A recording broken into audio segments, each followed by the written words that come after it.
Hello, Carrie here, back with my second installment for the YouTube channel on what I have learned and the routines that I've compiled and what I've come up with that has worked for me in battling stage 4 breast cancer.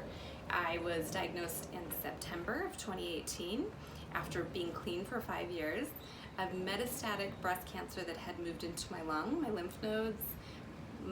There was possibilities of my spine, my liver, but they knew my lung and my lymph nodes. 3 months later, after extensive research and combining both alternative therapy with the immunotherapy I've been receiving at the Mayo Clinic, I was cancer-free. And here to talk to you today about one of the big components that I feel like has contributed to that, and that is my diet. I want to start out though by showing you a picture that's very familiar to those of you who are my friends or family, but many of you on YouTube don't know me, so you may not have seen this before. This is a side-by-side of my PET scan in September that had the metastatic disease throughout my lung, lymph nodes, and then next to it is a picture from my PET scan. These are both actually the CT portion of the PET scan in December. So as you can see on the right, all this black area here, this is what's called a pleural space around the lung. This is all within the lung here. These are my lymph nodes, subclavicular lymph nodes. And then you can kind of see some scatterings here that are possibly liver, we're not sure. This is my scan in December, just 3 months later.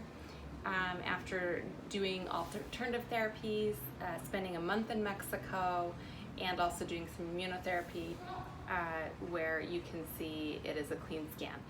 The bladder, kidneys, and brain, along with the tonsils here, those are all very normal to light up on a PET scan. So this scan here on your right or my left is a completely normal scan. That happened within 3 months. It was a shock to me. It was a shock to my doctor and everybody. I wouldn't say it's a shock. I have so many strong, prayerful friends, family, supporters that we knew God had a plan with this. My story, as I've told you, has been so remarkable with the purposeful things that have went on to get me to this point, but even from day one, I just really felt a calling on my life from God about this, and so in turning to Him for all of my guidance, this is the result that I've attained, which is amazing. I had a hard time with that first initial scan that came back clean. You know, I just had spent 3 months accepting that I had this metastatic disease that, you know, was now gonna rule my life. So I really had a hard time with the first scan and wondered if something didn't just go wrong. I should say the second scan, the first clean scan I had. So then in March I had a repeat scan because I'm getting them every 3 months at this point. And I just want to show you, this was my repeat scan, which really just sent it home for me, verified that I am in fact clean. So once again, bladder, kidneys, heart, brain. The heart can light up from time to time as well on a PET scan, and it's a very normal aberrancy. The rest, as you can see, is once again completely clean. So with that, and with those miraculous events with the God, my Lord and Savior, now I'm finally kind of feeling like I'm ready to start brain dumping a lot of the information that I've learned, a lot of the regimens that I've done, combining both alternative and Western medicine for success. So today I want to talk to you about diet. Diet is something that is a passion of mine anyway, with health and fitness. I've always been very interested in diet. I've always been following some sort of a diet plan. I've always been very interested in nutrition. So this wasn't too hard of one for me, but what I found very difficult when I started researching diet was how many different diets are out there. for cancer, and which one do we follow? Which one do we use when they all have research supporting them? So I just want to share with you kind of what I've done, where I've come, the conclusion I've come up with all my research, and what I feel like has worked for me, and it makes it a very tolerable and doable diet for me on a day-to-day basis. So no matter what you do, a diet can't just be a diet for now. You're a cancer patient now. You've known you've needed to fix your diet. We all have, for heart disease prevention, for diabetes prevention, for weight loss. Well, this is now what you have to do. This is such a key component to cancer prevention and cancer survival that it is the number one thing I want to talk to you about. It is important, and it's something that you can do for yourself. What's more important on this journey than actually having things from home that we can be doing to help battle, help ourselves? So I want to talk to you a little bit about diet in this country, and where we've come and where we're at today, and what I feel's gone wrong. When we step back from all the research and all of the opinions of what is causing cancer, we don't know. If we knew, we'd have a cure. However, I feel like outside of all of the research, if you just step back and really tap into the trends we've seen in our food sources, in our environment, along with the trends in cancer, I think it's kind of an obvious slap in the face. Obviously, we continue to develop our knowledge and our resources around technology. That technology bleeds into how we eat, how we spend our time, and what's around us in our environment on a day-to-day basis. So if we really look in history, we're going to see both of those things, both cancer and technology, growing together. And there's no denying, we all know, we've all heard it by now, that a lot of our food has been affected by our technology in an effort to mass produce and turn over crops quicker, to feed more people and make more money, honestly. But all of this really did come from an honest place originally. It all came from a place of poverty, a place of like the Depression era in the country, but other parts of the world too were trying to find ways to feed their poor and feed people that were affordable. So what was discovered is that you can start modifying these crops in a way that will turn crops over quicker, meaning more food being produced. Also, they found ways to genetically modify crops through crossbreeding that make them resistant to pesticides, so that they can start spraying with pesticides, which therefore saves the crops from bugs and insects, things like that, and disease. They use sprays for disease as well on the crops, and in doing that, we really didn't know what we were doing to us, the people eating those crops that had been sprayed and given, modified and given these pesticides and chemicals. So basically, over time, we have modified two of our largest crops here in the U.S., that being corn and wheat. We are the biggest producer of corn in the whole world. Corn is something that can be used to feed all of our livestock. Corn is something used to feed all of our fish farms. It's in practically everything that you eat in the supermarket that is in a package. And that and wheat. Wheat was the other product that we really figured out that we could basically strip it of nutrients and come up with this white wheat that is cheap, has a long shelf life, is resistant to pests, and we can make lots of things with it. However, in doing that, this all went down in the 50s and 60s. They called it the Green Revolution, when we really started to develop the technology to be able to do this with all of our crops. And in doing that, the nutrients were stripped, and we started to see people suffer because of that. So then they started adding nutrients back into, but not before stripping it. So you still have the same genetic modification, you still have the same treatment of the crops, but now we're adding nutrients back in. But these nutrients we're adding back in, just like when you're taking nutrients over the counter in pill form, they're just not utilized in your body the same as when you get them directly from the source, which is our fruits, our vegetables, and our plants that come from the ground. As many of you know, I'm a very strong believer in God and Jesus, and I'm a Christian, and I feel like anything in that Bible will and can be scientifically proven. And in the Bible, it says we are to be eating the seeds of the earth. That is what the good Lord gave us for nutrition. He said we aren't to worry about that because He will provide it. Well, we've altered it, and that is not His design for us.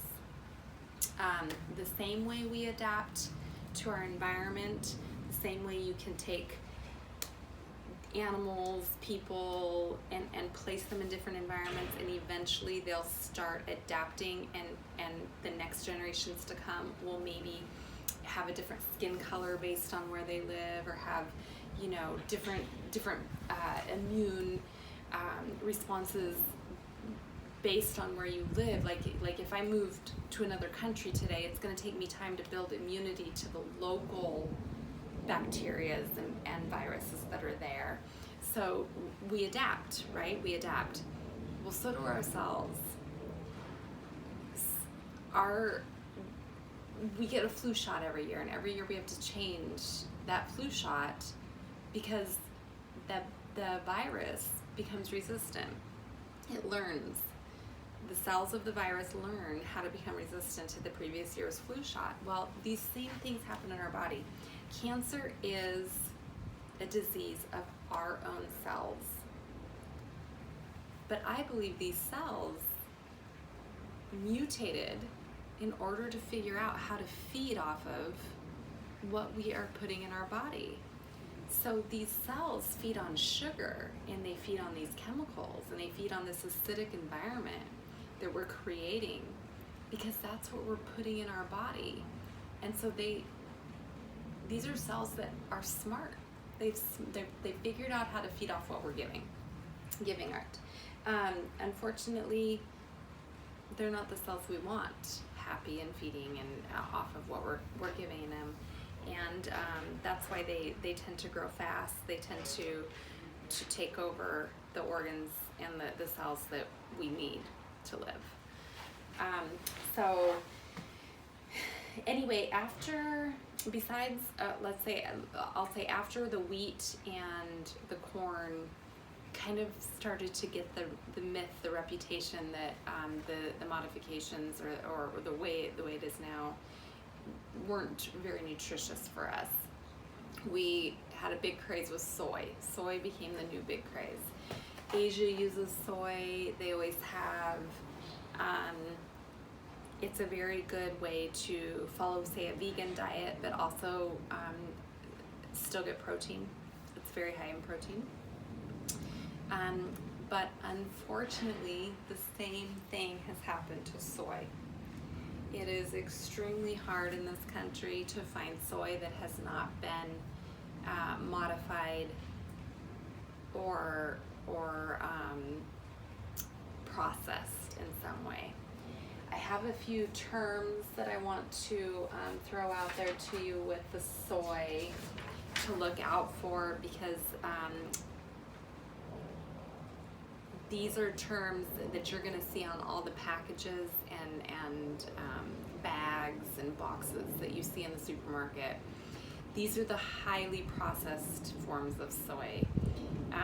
So you have seen soy lecithin, soy protein, soy isolate, and soy isoflavin, all of which are not good for us, all of which are not the way we're intended to take in soy. It can be very hard on your kidneys, and it's not a nutrient dense way of getting soy. Soy needs to come organic and as close to the natural form as possible. In fact, I'm going to say, before I get into all the different areas, all the different food pyramid areas, I'm going to say that no matter what we are intaking, we need to be able to read that label that's on it. We need to be able to, it should be less than 5 ingredients, and we should be able to understand and know every ingredient in there. And it has to be coming from the earth in its natural form as possible. So there's several diets that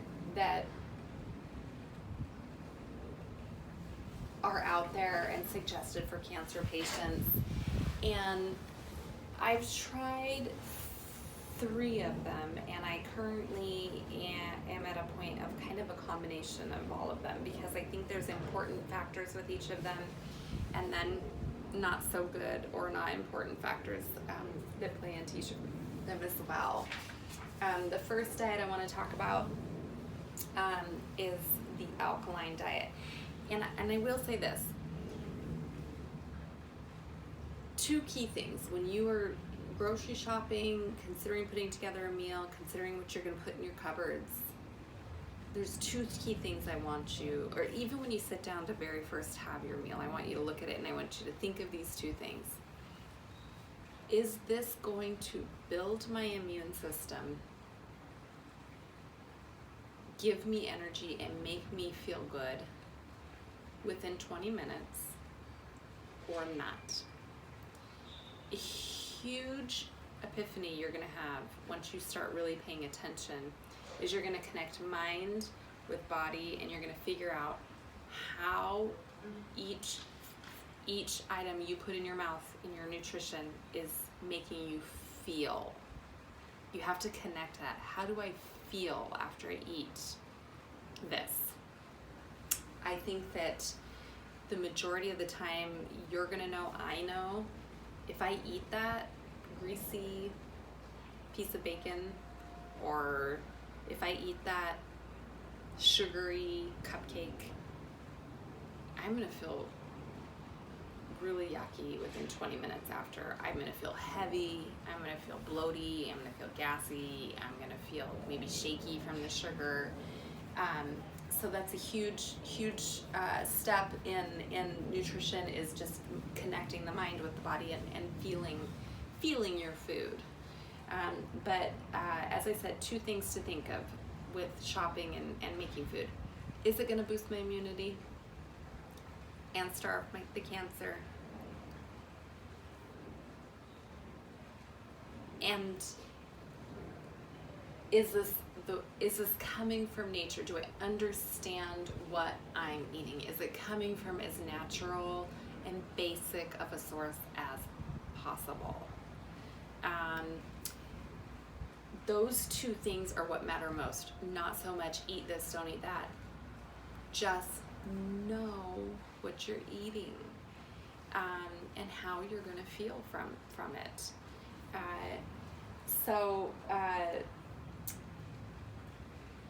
Alkaline diet, I think, is pretty much covered in a vegetarian diet as well. Alkaline diet is under the knowledge that cancer survives and loves a very acidic environment. Alkaline it does not do well in.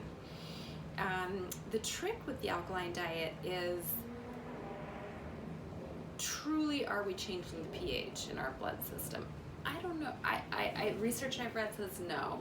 However, that doesn't mean that the nutrients within your system are going to be nutrients that the cells either want, the cancer cells either want or don't want, won't thrive on. Those same nutrients that the cancer cells want are not good for your other cells, but the nutrients that are good for your other cells are the same nutrients that the cancer cells don't want. So it's a win-win. So the alkaline falls very close to the vegetarian diet in that it is a lot of vegetables. Most of your alkaline foods are coming from vegetables. I did follow the alkaline diet originally. I don't strictly follow the alkaline diet anymore. However, I do continue, and I'm a very firm believer in the alkaline water.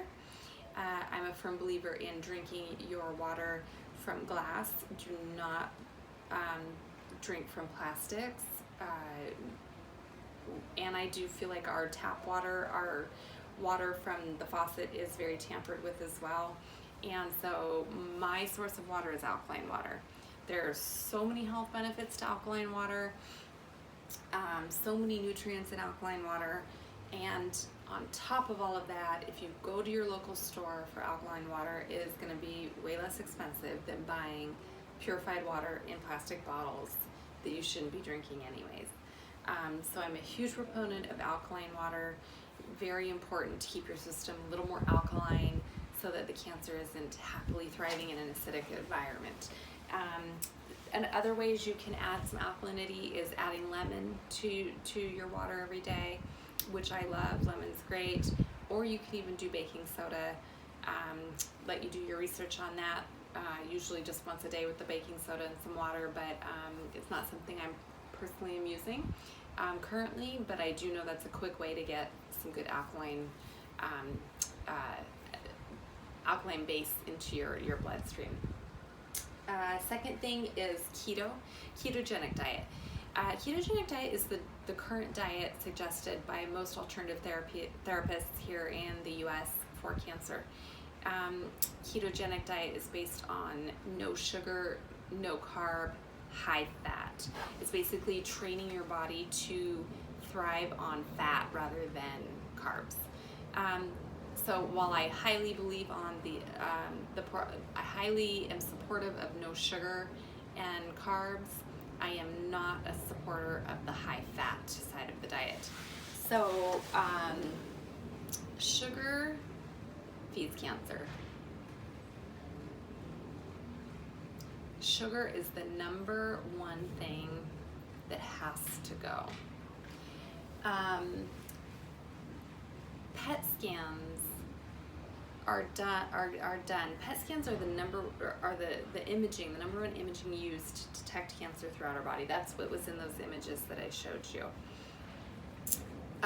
The way PET scans work is a nuclear isotope, which is what is used for highlighting for the camera, is attached to sugar, glucose molecules, and injected into your bloodstream. And then you lay for an hour, letting that absorb, and then you go on a camera, and the cancer lights up like a Christmas tree because it has sucked up every bit of that sugar that is attached to the nuclear isotope that highlights where the cancer is. So right there's just no denying that sugar is something cancer loves and thrives on. Sugar is known for so many health problems and so many diseases and problems, from weight gain to heart disease to diabetes. You know, sugar is just not our friend. So sugar replacements, stevia, erythritol, and monk fruit. Those are your only three that I tend to, the only three that I have had any research on that that are okay to use. Stevia is a very natural plant, and same with the monk fruit. So stevia, if you go to a health food store, you can find stevia in brown sugar form, white sugar form, little packets for your coffee. There's so many different ways you can get stevia now. And honestly, there's a brand called Swerve, brown sugar, white sugar, and it is pretty much exactly like brown sugar. So when you to bake with it, it works great. It's really good. So sugar, no. Carbs are also a no. But carbs, I believe, that come from sprouted grains from the earth, as biblically expressed by our Lord, those are carbs that are okay for us. Anything that is tampered with, processed, modified, sprayed, pesticide, like any of those things are a no for cancer.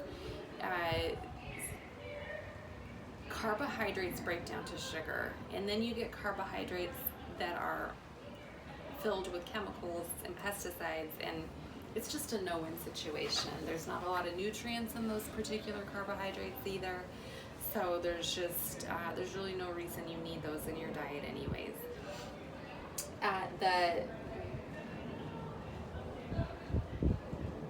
The type of carbohydrates, the type of flour, if you're going to be using flour, that you should be looking for is, it's called stone ground whole wheat flour, and those are your spelts and your kamats and your sprouted grains. So that's what I highly suggest using. There's no reason to skip out on all of your favorite things that you need to eat, but you just have to modify, and you have to find ways to make it work for your new life. This is your new life now. So in the long run, what do you have to lose? You're going to feel great too. You're not only going to be fighting your cancer, you're going to feel great too, and be proud of yourself for doing what you need to do to take care of you. So with the keto, no sugar, I will tell you, look for these things on your packages in the store, things you do not want your packages to say. That includes fructose, dextrose, glucose, anything that says OSE at the end, that is a form of sugar. Caramel color, mannitol, maltodextrin, those are all forms of sugar. High fructose corn syrup, once again, there's our corn playing devil's advocate and being formed into a high fructose syrup to put in everything. You're going to see this stuff listed on everything in that supermarket. It's not meant for our body. It's not meant for us. So the third diet I want to talk about is the vegan. So we've talked about alkaline, we've talked about keto, and now I want to talk about a vegan diet, or vegetarian. I'll say vegetarian. It's been the longest diet for successful cancer patients that's been utilized. Vegan diets work. Vegetarian diets work. I want you to know that. I want you to get that. They work. We are made to eat things grown on our earth. So the only components of a vegetarian diet that I am going to say you need to avoid, a lot of vegetarians rely heavily on their carbohydrates. So instead of strictly doing one diet, vegetarian, keto, alkaline, I highly suggest you combine them all. Pick out the best components of each diet. So with the vegetarian diet, all the vegetables obviously is what we want in our diets. We don't want them, we need them to be organic, only organic vegetables. You need to wash your vegetables. You need to just make sure where you're getting your vegetables from. Grow your vegetables, grow your herbs. Obviously, the natural food stores is where I prefer to get them. I know it's a little more expensive. It's worth investing in your diet. That is the number one place you should put money, is in your diet if you're a cancer patient. Vegetarian vegetable diets, there's really nothing out there I would say don't have if it comes from the ground. You do want to rely heavily on your root vegetables. Those are very good for cancer. A lot of people do a lot of juicing. I, for one, hate juicing. I don't like it, but it is a way to get those vegetables in a very nutrient-packed drink, so that you're getting, just instead of eating the whole vegetable, you're just juicing out all those nutrients into a very dense form. I choose to eat my vegetables. That's me. So I don't want to waste, the bulk of the vegetable. I choose to eat the vegetables, plus I hate the juice. So, but there is a lot of benefits from juicing. Dairy. I have very, very little dairy. Dairy is another issue in this country because all we've done is taken our modified crops and fed them to all of our livestock. Then our livestock are shoved into very small cages or I don't know, their areas, and they're overcrowded. They aren't eating anything other than what's fed to them, which is grains from these GMO modified plants. The livestock is given antibiotics. They're given hormones to make them grow fatter, quicker, faster. Everything has been focused on quickly turning over and making more food, and it's just not healthy. It's not good.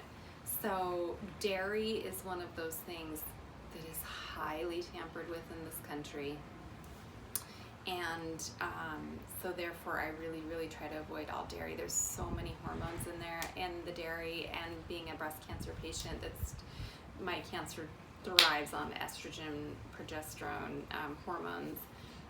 I really try to avoid anything that's going to have anything that influences that. So dairy to me is not something that I feel is good for us here. So with the dairy, I do eat butter. The butter I get, or if I do choose to have any cheese at all, it has to come from overseas. And the reason why is Europe in particular. They have a ban on GMO over there. My daughter's in Sweden. They're not legally allowed to genetically modify their crops. So if you can get dairy or butter from overseas, I use Kerrygold. That comes from Ireland. It's what was suggested by my alternative therapy doctor to use, the only butter really that's in our grocery stores to use. But if you can get your dairy from overseas, you're a lot better off. Otherwise, I would just suggest avoiding it. It's so high in fat, there's not a lot of nutrients in it, and it's just so filled with hormones and things that are compromising our health, that I highly suggest you don't have it. Meats, I eat meats. I'm sure you know what I'm gonna say. Have to know where your meat's coming from, have to know what it's being fed. My parents have a cattle ranch in northern Arizona, and so, they've taught me what true cattle ranching and farming is about. It is not about packing these animals into tight quarters and making them sick, making them stressed, feeding them, not giving them nutrients in the feed. The cattle, the livestock should be out to graze. They should have wide open ranges. They should be able to feed off the land. Sure, my parents throw them some alfalfa hay from time to time as well, but they're not stressed. They are roaming. They are grazing. It's just a much healthier meat. They don't do hormones. They don't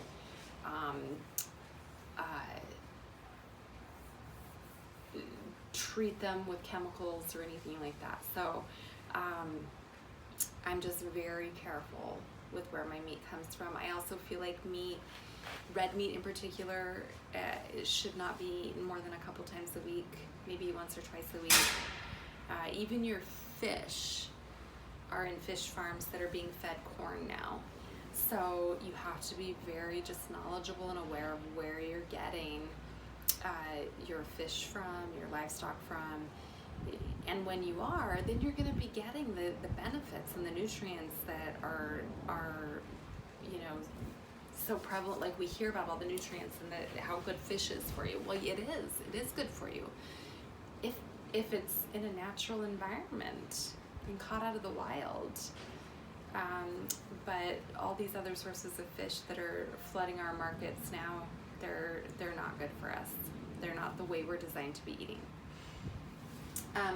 Fruit is a controversial subject with cancer patients. Even at the cancer clinic in Mexico, there was a lot of discussion around fruit. They would serve fruit, but it was not a very, not in large amounts and not a big component of diet. I feel a little differently about it. I do know fruit is packed with sugar. That is the one thing. Fruit is packed with sugar, but there's a very big difference in the delivery of sugar from fruit to your body than white sugar or packaged sugar cane that has also been tampered with and modified. So when you take sugar in the fruit, you're taking it in also with so many nutrients. So not only is it a useful sugar for your cells, but it is helping the nutrients get in your cells with the sugar, because sugar in a natural form from fruits is what your cells, your good cells, your cells of your normal cells, not your cancer, it is what they live on, and it is what they thrive off of for optimal health. So for me, fruit is a go. Fruit is a yes. I'm not super careful about how much I eat. I don't pack my diet full of fruit, but I definitely have a couple pieces of fruit every day. And I'm not afraid of it. I'm not afraid of it at all. Even apple skins have been shown to have cancer-fighting properties. So if you're going to eat your apples, eat the skin. Make sure it's organic and wash your skin. But I feel like once again, seeds of the earth comes from a tree, comes from a plant. Very natural, very much how God designed us to eat. So good nutrients there. So other than that, the only other thing, I think I've covered most of the areas of our diet. The only other thing I want to mention is oils. There's so many oils and so many things, and it's hard to know, what if it says sunflower oil, well, that's a sunflower seed, or it's so hard to know which oils are the right ones. Vegetable oil, that sounds like it comes from vegetables. Really, vegetable oil should be good, and it's not. It's not the oil you want to be using to cook with. So the three oils that I have found are just my go-to. I can use them in pretty much anything, and they're all contributing to my health rather than taking away, are olive oil, avocado oil, and coconut oil. There's a big MCTO train out there going through the health community right now. I am utilizing it. I'm not becoming a fanatic about it, but I am utilizing it, and I think it's great. It's great for our overall health. So there are some key things I just want to follow up on with this talk. I did want to show you real quick. I just printed this off briefly. You're not going to be able to read all of these countries. This is a quick map of Europe. And what it's pointing to, it's got all of the different country flags, and it's pointing to that country. And what it's a map of is where GMO is illegal in Europe. So you can see most of Europe has law, has regulations on the use of genetically modifying crops. So that's a very positive thing. We want to see that. We would rather see that here as well. But, and then the other thing I want to show you is when you are looking for products, this is the official label for non-GMO. If you see any other label besides this one, it's not the right label. It's not going to be regulated in the way that you need it to be regulated. So this is the non-GMO label you want to be looking for on your food. So my advice overall with all of this and all of the research that you're going to do on your diet and information that's going to bombard your brain, and you're going to be overwhelmed and you're going to feel like, what can I eat? My overall advice is to just make sure you know what you're eating. No boxes, no bags, and packaging. If you can avoid that altogether, you're going to be doing so good. If you do pick up a box, a bag, or a package, then you need to be able to read the label, and you need to be able to know what is in there. That doesn't mean, oh, 4 of the ingredients I know, I don't know what that 5th one is. Oh, well, no, you have to know what is in that box, that package that you're eating. How do you feel? How do you feel after you eat that thing? You know, oh, goldfish out of the box. Those used to be my favorite. I would snack on them with wine every night. Oh, I loved it. You know what? If I try eating a few goldfish, I get heartburn now. I feel it automatically, you know. So you just have to start really paying attention to how you feel after you eat the things you eat. No additives, no GMO, wheat, sugar, syrups, hydrogenated oils. No additives. Additives are not necessary. Plants, in the form that God made them for our nutrition, have everything that we need. Do use herbs. Herbs are fantastic. There are so many anti-inflammatory and antioxidant properties in herbs. Inflammation is now believed to be the #1 reason that we have many of the chronic diseases we have. We're kind of in a constant inflammatory state, which also leads to an acidic state. And that can come from so many things, but diet is one. Stress too, but diet is also key for that. So you use your herbs, you know, as much as you can. Ginger, garlic, oregano. Also start incorporating turmeric or curcumin as much as you can into your diet. If you can get that the more natural form, the better. There's a lot of supplements out there. It's a very popular thing for cancer patients to be taking is the curcumin. I know a lot of people who take it in pill form tend to get a little bit of an upset stomach from it. So cook with it. Just incorporate it and cook with it any way that you can. Apricot seeds. This is not going to be something that you'll find on the shelves in the grocery store. You'll probably have to order these. I ordered them online through Amazon. Not expensive. They came from overseas, I believe Turkey. And they are basically cyanide to your cancer cells. These seeds, apricot seeds, apple seeds, I believe, and there might be one other, but the apricot seeds are more of a almond shape and almond texture, and even a little bit of a flavor. Do your research. Don't have too many because they can make you sick. but I believe it's up to like 15 a day. You want to just pop those in. They're good. They taste great, but they're very important for combating cancer. They have worked very well. There has been research on the community. I believe it's in like the Tibet region of the world. The community that has the lowest rate of cancer was studied.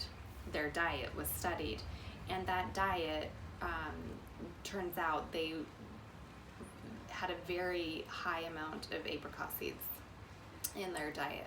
So it's a good one. It's a great fighter for cancer. Peanut and almond butter, love those. Lots of protein. Since we can't be using the soy is obviously not going to be the best for us. The peanuts, the nuts is where we're going to get a lot of our protein. Peanut and almond butter, I eat both. I just make sure when I flip that jar over that the only thing I read that's in there is peanuts or almonds and maybe a little bit of salt. You don't want sugar added, you don't want hydrogenated oils added, high fructose corn syrup added, which most your peanut butters in the grocery store are going to have those. So you really want to make sure that you have nothing in there but the actual nuts. I went over the sweeteners and flax seeds. Flaxseed slows the growth of cancer, so incorporate that as much as you can too. So these are your do's. These are the things that you want to put in your diet. Go about this with what I want to put in my body rather than what I can't. Because the more you just fill your house and your diet and your recipes and your plans with what I want, how colorful it looks, how beautiful it looks, and in turn how great I'm gonna feel in having it, that's what you wanna focus on. You wanna focus on what do I want in my body to increase my immune system. So the end of this is do your research. I'm never gonna stop saying that in any of these videos. Do your research. Learn your diet, learn it. That way, when you go to the store, it's a no-brainer. When you go to cook, it's a no-brainer. You know you can have that, you shouldn't have that, you should have that. It just makes life seamless. It makes the eating seamless. It doesn't feel like you're having to change your life for this disease. It feels like you're just doing the right thing all around, and it's just your new life, your new way of eating. Pray over everything you eat.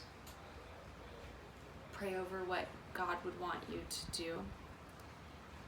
Always, always, always pray when you're gonna do some research. That way, that research, that time you spend, is time that God is gonna be spending with you, saying, look, this is what I want you to learn. This is what I want you to know. Still incorporate your fasting. First video was about fasting. Fasting, I think, is very important, also very biblical, and there's many ways to go about that. Do your research, but whether it's one day a month, one meal a day, however you're doing it, incorporate fasting into your regimen. And love yourself enough to know that what you're doing, you don't have to hate it. You don't have to dislike, oh, I can't have, or oh, I can't have. Just be so thankful that you have learned and you know what your body needs. That it's not that you can't have those sweets. It's that your body doesn't need that. And you're not gonna harm yourself with what you don't need. As soon as you look at those things the right way, you're not gonna feel deprived or isolated or different. You're gonna feel very empowered and very proud of what you're doing for your this temple of God and for yourself. And you're gonna be becoming a walking miracle and survivor of cancer, which is what the only thing we're all hoping for you, for us, for all of us, for your family. So that's going to conclude this session on YouTube. Basics, but a lot that you can go on for doing your own research around diet. Don't get overwhelmed. Don't worry about following any one diet strictly. Worry about forming this diet with you, God, and what works for you and your family, makes you feel good, makes you happy. Anything that you do to fight cancer should never create stress. If you're doing something like following a diet and you feel stressed and overwhelmed and confused, you're doing the exact opposite of what will help you. If you're gonna stress, you might as well not follow a diet, because that stress is gonna be more harmful to you than taking in the right nutrients. So get a healthy attitude about it. Come from a positive place. Be a learner. Be a teacher. Learn, do, teach. You know, that's what I'm doing. I learned from many others out there. I've kind of compiled everything, prayed a lot, come up with a game plan between me and God and my research and what I've done. And then now that I've put it in place, it's worked. Now I'm teaching. So, you know, this is the new goal. If you're a surviving cancer patient and you're battling out there, your end goal is going to be to do exactly this. You're going to teach others, because it's not free information out there the way it should be in our doctor's offices. I go to the Mayo Clinic and they want to serve me cookies while I'm having a treatment. So there, you know, there's so many people that are going to benefit from this knowledge, including you. And I'm really excited that you came to watch. Please subscribe. I hate being a YouTube person that subscribe, but if you don't subscribe, then I'm not able to continue to share this with everyone and, you know, encourage and help others the way that I need to, or I feel led to. I feel God's really laid this on my heart. I feel this journey's purposeful in that way, and I want success for you and for everyone else too. So I pray for you, my cancer family. God bless you. We never asked for this journey, but we're here together, and it's on purpose. There's beauty in our journey. We've got to find the beauty. The beauty can outweigh and outlast the cancer. All right, God bless.